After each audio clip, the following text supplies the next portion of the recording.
Hi,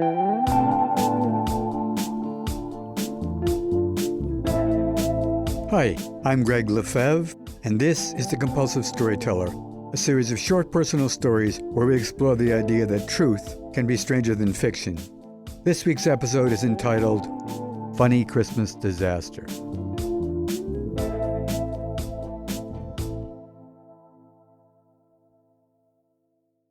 Funny Christmas Disaster.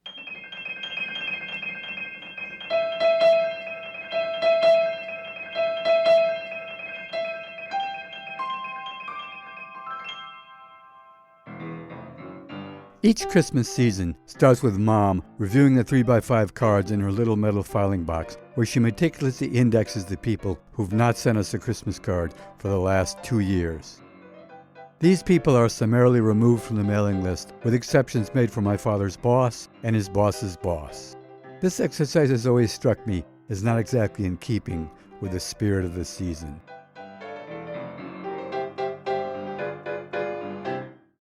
Our next Yuletide event is heading out to a Christmas tree farm where you can cut your own tree.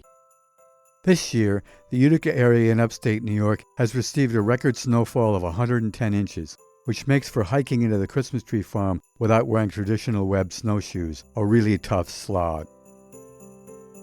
My little toddler's sister in her puffy snowsuit has fallen behind a bit, and when we look back, she has completely disappeared. Dad and Mom panic and run back as fast as they can. Because they're hurrying, they miss the hole which she created when she fell down in the deep snow, so now their panic becomes frantic. Luckily, in retracing their steps a second time, they find the hole, and when they dig her out, she is giggling sweetly, which makes the rest of the family dissolve into laughter too, and we all fall down backwards in the deep snow with a collective sigh of relief. Phew! Then, as long as we're lying down, we decide to each wave our arms and legs and create a giant circle of snow angels.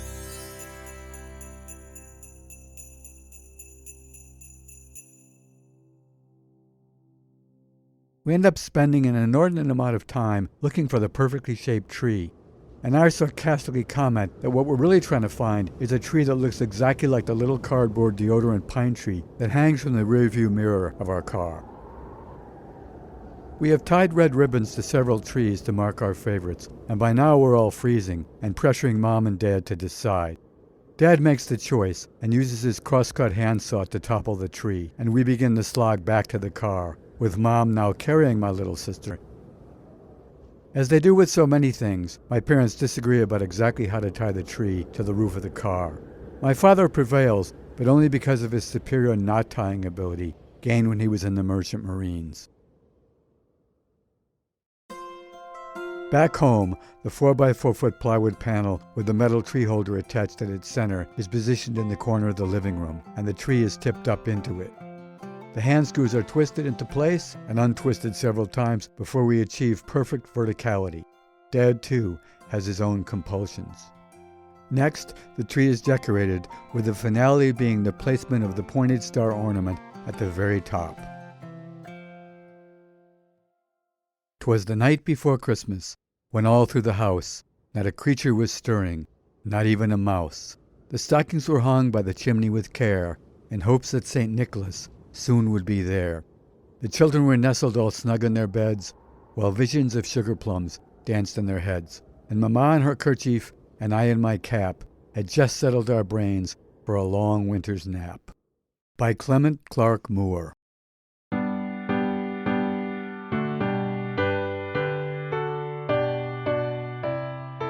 On Christmas morning, presents from under the tree are opened, with each family member taking a turn.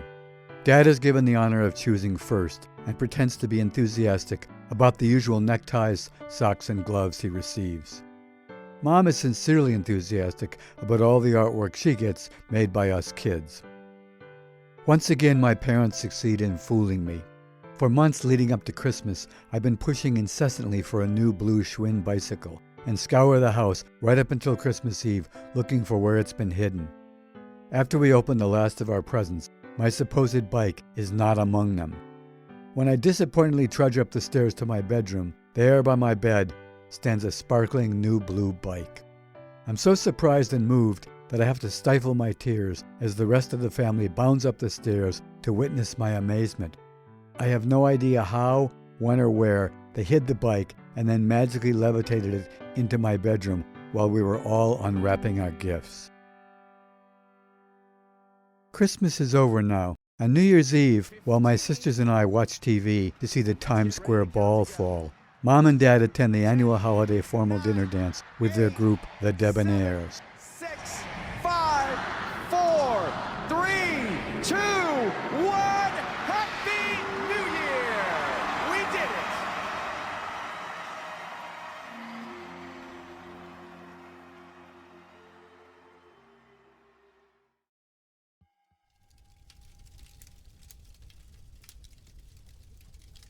A few nights later, while Dad is helping me with my homework in my bedroom, we hear a crackling sound, like a fire. God, that sounds like a forest fire, my dad says to me with alarm, just as Mom starts to scream, "Bill! Bill!" from the living room.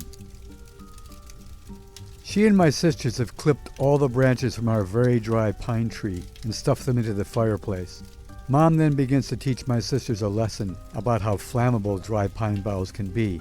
As she flicks a lighted match onto the branches, they burst into flames. The only problem with the lesson is the flue is closed. My dad and I rush into the living room to behold a broad swath of flames rushing out of the fireplace and up the wooden chimney facing and mantel above, lighting them on fire. Dad takes charge and yells, "Get back, everybody, get back!" He then reaches into the flames and badly burns his arm and hands while he twists the red-hot knob to open the flue. The flames now rise up the chimney, but the mantel and wooden chimney covering are still on fire. Dad orders me, "Gregg, get some water from the kitchen." I quickly race into the kitchen, realizing that this is my chance to be a hero. The problem is that because I'm wearing socks, I slide right past the kitchen sink, across the linoleum floor. But I save the day with some quick thinking. Instead of wasting time looking for a large pot in the kitchen cabinets to fill with water, I grab a big baking dish from the sink, which is filled with water to soak off some of the remains of last night's cheese casserole, and race back into the living room. As I attempt to turn right toward the burning fireplace, my speed, my inertia, and the hardwood waxed floor conspire to force me to continue to slide straight ahead into the bookcase, splashing cheesy water all over myself and the books, while the casserole dish smashes into pieces on the floor. Both my sisters laugh uproariously at my antics, while my dad has succeeded in using a blanket to put out the last of the flames.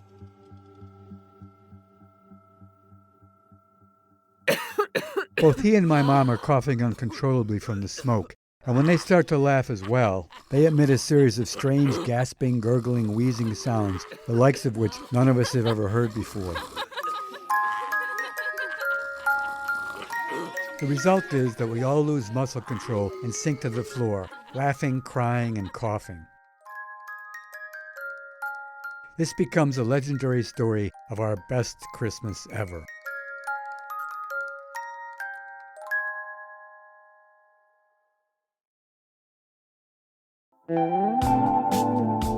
Are you ready to tell your own story on The Compulsive Storyteller? We're launching a new segment of guest storytelling, and we want to hear your stories. Email a voice recording to hello@thecompulsivestoryteller.com. I'll play selected stories on upcoming episodes. Try to be as clear as possible in your recording, and we reserve the right to lightly edit them for length and clarity. Leave your name or contact information in your voicemail or email, and let us know if you'd like the story to be anonymous. I can't wait to hear from you. The Compulsive Storyteller is now co-produced by Gregg and Fadia Montserrat, who's also arranged the music and created the special effects. Emily Ramon does design, research, editing, and marketing. Peter Kokoma has made our theme music and for many seasons co-produced the show with me.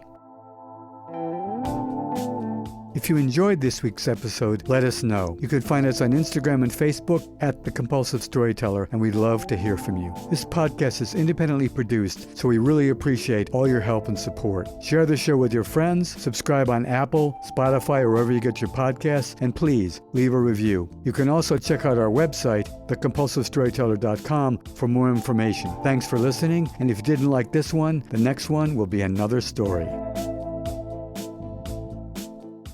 All characters and events portrayed in this podcast are based on my truth, with some names and facts changed for privacy. The conversations and dialogues are based on my best memory, but are not word-for-word recreations.